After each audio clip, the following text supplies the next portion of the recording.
Meron bang mga pinanganak na hindi magaling sa math? Meron bang mga pinanganak na magaling na agad sa math? That's going to be part of our discussion for today, and this is a very special episode. Stay tuned.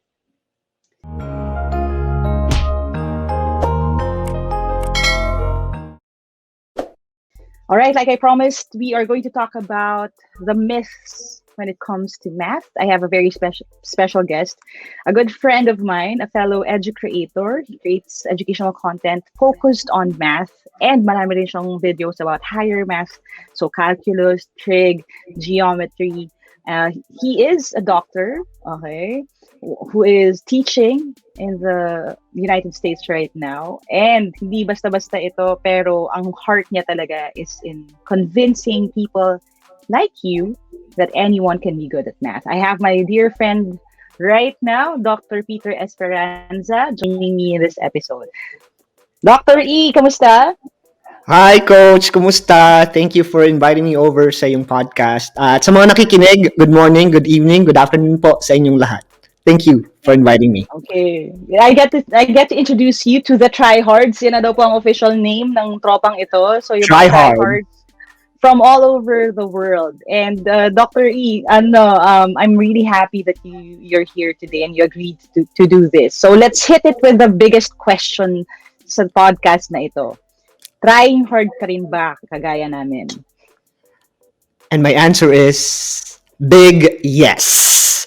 Trying hard ako ever since nung magkaisip ako. I always want to try new things. I always want to push the limits. I always want to test kung hanggang saan ako. So yes, trying hard ako talaga.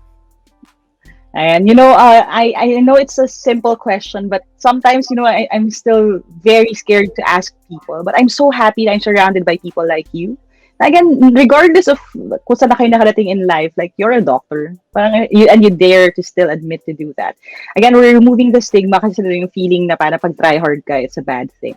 And I think in your field specifically sa math, parang hindi yata pwede na hindi trying hard to excel, no? Pero we have these movies kasi, I think, kuya, no? Kaya minsan na meron tayong skewed na vision when it comes to people who are great at math. Yung parang a beautiful mind type na scenario na yung mga math genius, basta alam lang nila kung paano mag-solve ng calculus kahit na hindi sila nag-aaral. Pagtingin nila sa board, alam nila agad yung sagot. Pero, quick question, kasi ikaw yung maraming kilala na mathematicians din. Ikaw yung talagang dumaan sa rigorous training when it comes to math. Ganun ba kadali for everyone? Kung ibabase ko lang talaga sa experience ko, Coach, mahirap talaga yung math. Kaya yung sinasabi mo about dun sa mga brilliant minds natin, beautiful minds, na si John Nash, napanood ko rin yan, nasa college ako nung na-release yung movie na yan. And nagpa-fanboying ako sa mga kaklase ko nung college dahil lagi kong inisip, paano kaya siya nag-iisip? Bakit parang ang dali-dali lang sa kanya nung calculus? Bakit ang dali lang nung algebra? Ba't ang taas nung score niya? Ba't ako ang bagsak? So, isang napakalaking palaisipan sa akin nung nag-aaral ako, nung hinahasa ko pa lang, yung hindi yung kagalingan ko sa math kasi aminado talaga ako ever since hindi talaga ako magaling sa math. Pero looking back at nung experience ko na nakikita ko yung mga kaklase ko kung paano sila mag-isip, bakit ang galing-galing at ang taas-taas ng mga grades nila sa math, na-amaze talaga ako sa mga kaklase ko. Ina-idolize ko sila yung mga lodi ko talaga nung kabataan ko, na kahit utusan nila ako mag-photocopy ng libro, gagawin ko. Kasi parang, pinapa-photocopy ako nung naka 95 over 100 sa calculus test ng libro namin. So, yung kabataan ako, ganun ko sila ilagak sa pedestal. Yung mga kaklase kong sobrang galing sa mathematics. And mahirap yung math, lalo na sa mga normal na nilalang na hindi pinagpala ng gift of numbers na kagaya ko. Pero gusto ko ring i-share na kaya naman if you're just going to try. Yun. Mm. So, thank you for inviting me kasi excited ako sa topic natin kasi marami talaga akong masasabi about trying hard maging magaling sa math dahil I could say na I'm a testament Mm. sa mga taong trying hard pagdating sa math. Yeah. I think the idea kasi, Dr. E, and again, this is the one of the main thrusts nitong podcast na to, is that people sometimes limit themselves dun sa kaya nilang gawin or kaya nilang marating kasi yung isang bagay na sinubukan nila, naging mahirap at first. Parang sometimes we measure yung kagalingan natin dun sa speed. Sa speed, hindi sa excellence in anything, but the speed in the way that we process things or we learn things. And it gives so much, I think, assurance and reassurance to people listening. Na we have people like you, diba? You reach this status, you teach a lot of students, you have all of these math videos, but still you're unafraid to admit na nung beginning, hindi rin siya naging madali for you. Yes. Konting kwento naman, kuya. Kasi baka mamaya hindi sila maniwala. Ano, Oo nga doctor? baka hindi sila... O Tapos sige, nahihirapan siya. Oo. hindi ito exaggeration. Based talaga to sa real life experience ko as a student who's struggling in mathematics pero may pangarap. Ang pangarap ko talaga noon is makagraduate at makapagtapos lang. And sa hindi inaasahan kasi, nung nag-apply ako sa dream school ko, ang dream school ko kasi talaga is DLSU, since bata pa ako. Ang binigay lang nila sa aking course is BS Math at saka yung ka-double degree niya na Education, Major in Computer Applications. Ang gusto ko talagang gawin nun is Computer Science. Not knowing, ito pala ha, sa mga mag-computer science na hindi alam kung anong papasukin nila, ito yung perfect opportunity ninyo kasi yung computer science tsaka yung BS Math para magkaparehas lang sila ng curriculum, as in parehas na parehas. Dahil ang language na ginagamit sa computer science is mathematics. So, somehow, kahit hindi ako pumasa sa comsci na course, sa BS Math ako napunta, so pinangatawanan ko na lang kasi gusto ko nga makagraduate. So, yung struggle talaga, yung talaga yung struggle is real nung nag-aaral pa ako. Yung giving up, yung quitting, nandun na kasi nga nagkabagsak-bagsak ako. So sa na rin ito sa mga students natin, college students natin na nagkabagsak or feeling la babagsak sila or magkakabagsak in the future. Sana huwag mangyari. Pero ako nagkabagsak ako, 3 calculus classes ang naibagsak ko sa Lasal. Munti ka na ako makikout actually. Dahil doon, mas nakita ko yung ito yung lagi sinasabi or tinuturo ko sa mga estudyante ko ngayon, looking back. Since trying hard yung topic natin, pagdating kasi sa mathematics, tulad nga ng sinabi mo, coach, learning math kasi, hindi naman kinakailangan na gifted ka para maging successful ka sa language of mathematics. You just need to learn from yourself kung paano mo siya aaralin at kung paano mo siya matututunan. At yun yung nangyari sa akin. Yung pagdating sa akin, hindi ako gifted sa mathematics, pero natutunan ko sa sarili ko kung paano ko makita yung numbers at maintindihan ko yung language of mathematics sa sarili ko. At yung technique na ginawa ko noon is paulit-ulit, repetition. Nakatulong din siguro yung yung training ko sa taekwondo kasi coach taekwondo ako nung bata. So martial arts. Alam natin pag martial arts, 'di ba? Drill to kill. As in sipa ka lang ng sipa hanggang gumaling kang sumipa. So in-apply ko yung discipline ng taekwondo sa discipline ng pag-aaral ko sa math. Kung sa taekwondo, naaaralan ko yung kukuha ko yung mga moves, mga roundhouse kick, mga turning long kick, nanalo ako sa mga competition kasi nagpa-practice ako ng paulit-ulit. So, in-apply ko sa pag-aaral ng math. So, pinaulit-ulit ko lang yung mga homework ko kahit mukha ng sirang plaka and then nag-work. So, doon ko nakita na sa akin, since average lang ako, actually below average sa math, yun yung technique na nag-work at nagwo-work. So, inulit-ulit ko lang and then eventually, ganun pala talaga ako matututo ng math.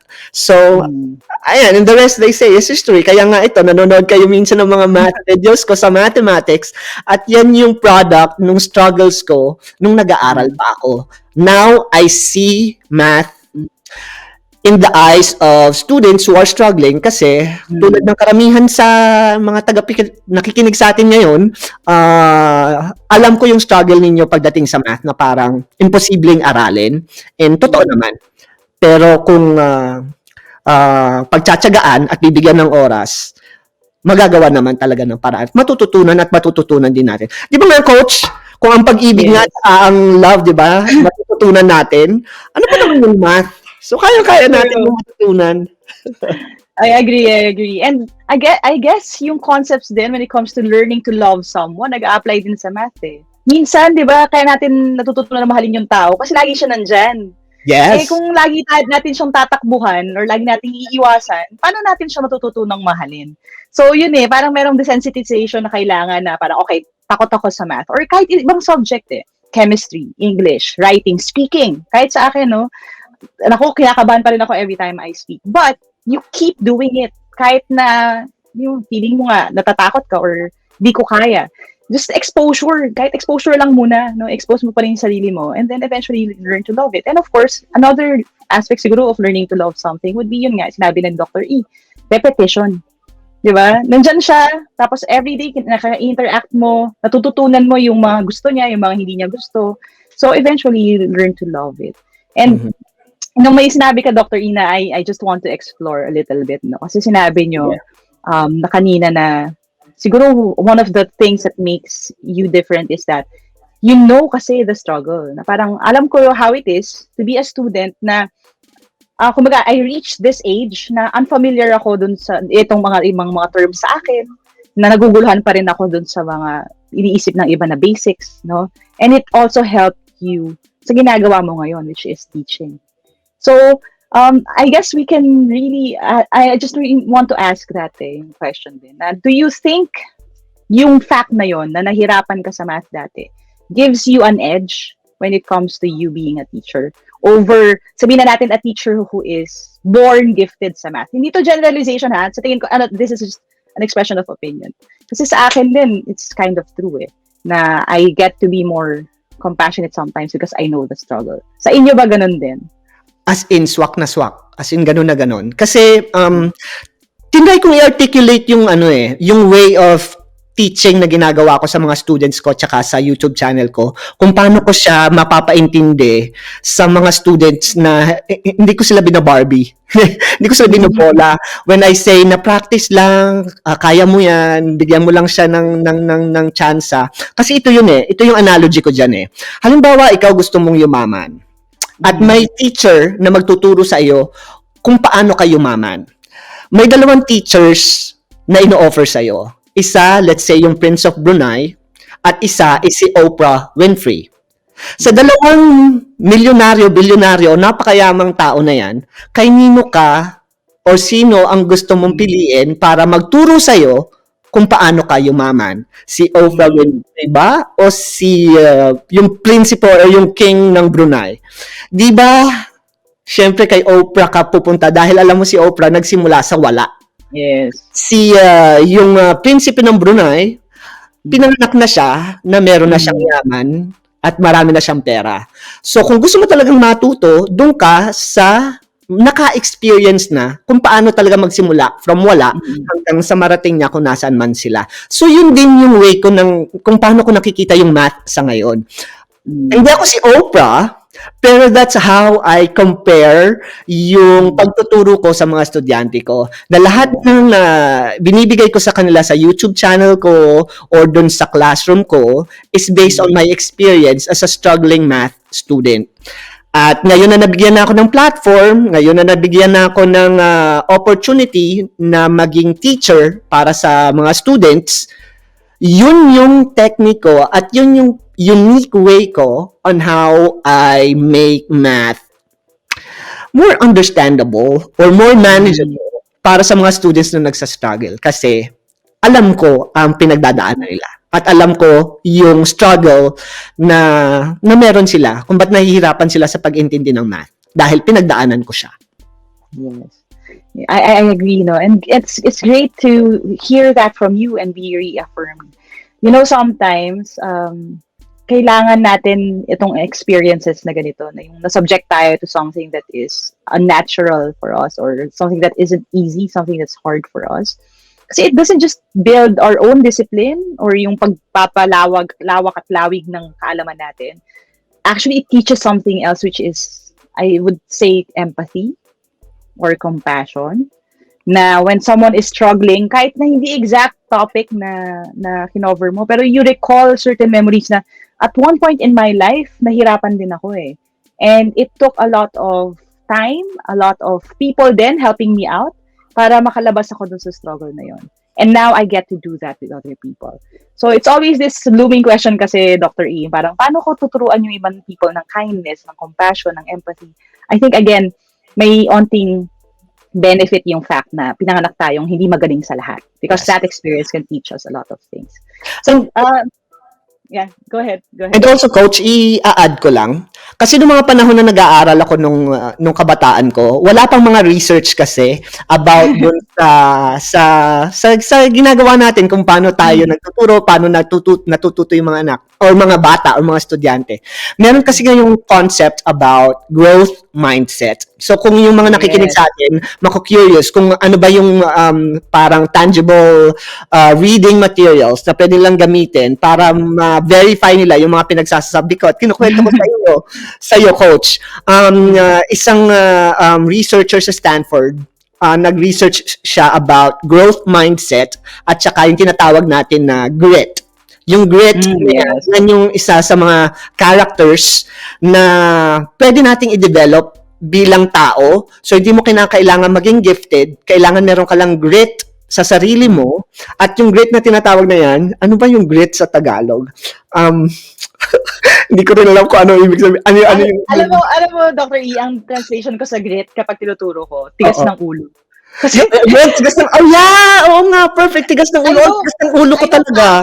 pangit yung association minsan natin ng tigas ng ulo. Pero talagang para sa akin parang walang close na direct translation ng grit. Maliban doon, kasi ang grit kasi is basically, kahit na ang hirap na, parang tigas pa rin ang ulo mo, parang kulit mo, nandito ka pa rin, parang gano'n. Parang hindi ako True. pipigil. So kung magiging matigas na rin ang ulo ninyo, sana tumigas na dun sa mga bagay na mas worthwhile. Yes, ayun, tama, tigas ng ulo, tama. Yun pala yun. So yun, matigas talaga. Oy, kaya ko pala na-survive yung math. Kasi sobrang tigas talaga ng ulo ko, talagang hindi ko tatantanan. Agad hindi ko siya natututunan. So, yun nga, yan, grit and growth mindset.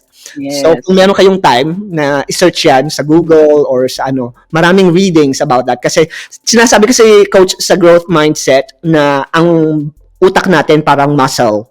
So, since muscle siya, pwede siyang lumakas kapag in-workout mo siya.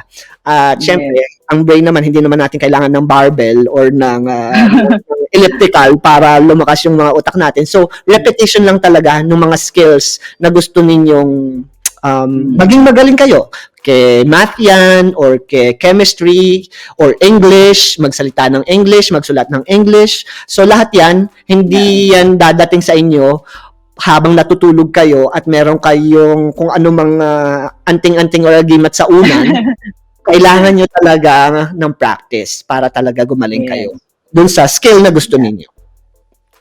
Alright, so we're going to land this conversation, Dr. E, with a question that I ask everyone then who comes on board. Kasi nasabi mo na, di ba, parang, okay, not everything comes naturally. So sa'yo naman, I know you already wear a lot of hats, ang dami mo nang ginagawa. And even yung, like, I wish you could see yung setup ni Dr. E ngayon, no? Ang ganda-ganda ng setup niya. Naka-bucket talaga yung background niya. But these are things we also learn. Yes, pero di ba inaral din natin nag-research tayo sa YouTube, ano yung magandang setup, hinaya natin, or nag-invest tayo dito. Pero ikaw ba, meron pa bang something that you want to learn? Do you still have something like that right now? So, yeah, tulad na yung sinabi, bukod sa pagiging editor sa video editing at kung ano pang mga video concept na yan na hindi ko alam na pwede ko palang gawin, ang isa sa mga gusto ko pang i-try, ano lang to hindi naman dapat totoo or pwedeng gawin. Pero gusto talaga, isa sa mga frustrations ko at gusto ko talagang gawin, gymnastics. Kilala niyo naman si Carlos Yulo, di ba? So si Carlos Yulo, idol ko yang si Carlos Yulo. So, amazed na amazed ako dun sa mga physical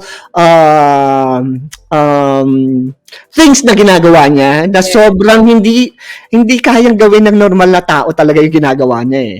So, si Carlos Yulo, si Simone Biles. So, ang mga gymnast na yan, lagi ko silang pinapanood sa YouTube at amazed na amazed ako kung ano yung ginagawa nila dun sa katawan nila at kung paano na tinatapon yung sarili nila and then landing safely sa Yeah.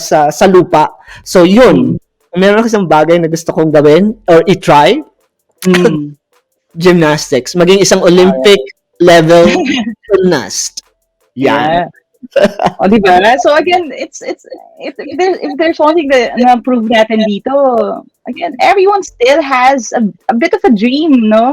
You know, it's hard to live life na parang nasa tugatog ka na ng industry mo or field mo na. Kasi di ba, we can sit well, sabi natin, Dr. E, ano na ako, doctor na ako, nandito na ako sa US, I have a good life here. Okay na. Pero again, there are these little things pa rin that keep us interested or make us come alive. And yung binabako ko yung line na I had with my mentor also came in kasi sa episode, I think it's 11, dito sa Trying Hard. So, thank you again, Dr. E, for being with us today. Maraming salamat sa iyong dedication din. Kuya, wait lang tayo. May feedback ha. Wait lang, ikakat natin to. May feedback mo? Okay, so may nagka-feedback lang, baka StreamYard problem yun. Iyan lang natin. Pero nga naman na, ending na. at least buti ending na lang. Yes. At saka naman tayo, may backup naman tayo na recording. So maayos naman yan. Okay na, no? And also, meron din akong backup dito. Yes. Okay na.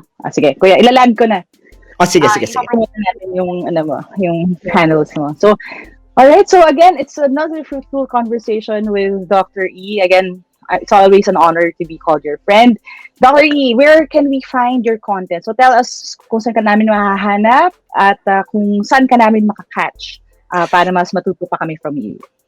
So, nandito tayo sa YouTube. So, Numberbender. Search nyo po sa YouTube yan. So, kung meron kayong mga problems sa calculus or trig or sa statistics, marami tayong mga videos in English and in Filipino or Taglish doon sa YouTube channel natin. And also, meron tayong Facebook page, Numberbender din. Meron tayong TikTok, Numberbender din. Meron din tayo sa Instagram at sa Twitter, Numberbender din. So, search nyo lang ako sa mga social media nyo and I'm sure andun yung mga videos ko sa mathematics na makakatulong sa inyo sa pag-aaral nyo ng math. And Coach, thank you so much for inviting me and for sharing your platform dito sa Lumalago Mong Trying Hard podcast. And it's an honor na magsama ulit tayo at mabigyan ako ng pagkakataon na ma-share yung experience ko naman as a struggling student sa mathematics. So maraming salamat sa pagbibigay mo ng oras sa akin dito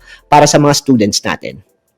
Salamat, Dr. E, for your time. I know your time is precious. And quick promote lang din, meron din na slot si Dr. E sa Kumu Live. So, yung mga nakakanood ng mga live that we do, Tuesdays and Thursdays at 10:30 to 12 noon. Si Dr. E naman yung Monday at saka Friday. So, again, it's a regular thing naman. Catch him on Kumu din sa Season Channel with College Channel, 10:30 a.m. to 12 noon. Alright, sige. Thank you po for your time today, Dr. E. And I hope to see you soon. Sana, face-to-face na next time. Yes, I can't wait. At mangyayari yan soon. Yes. Okay, sige. Thank you for your time today. And sa lahat ng mga nakikinig, again, don't forget to follow the podcast if you want more. Ulitin ko yun.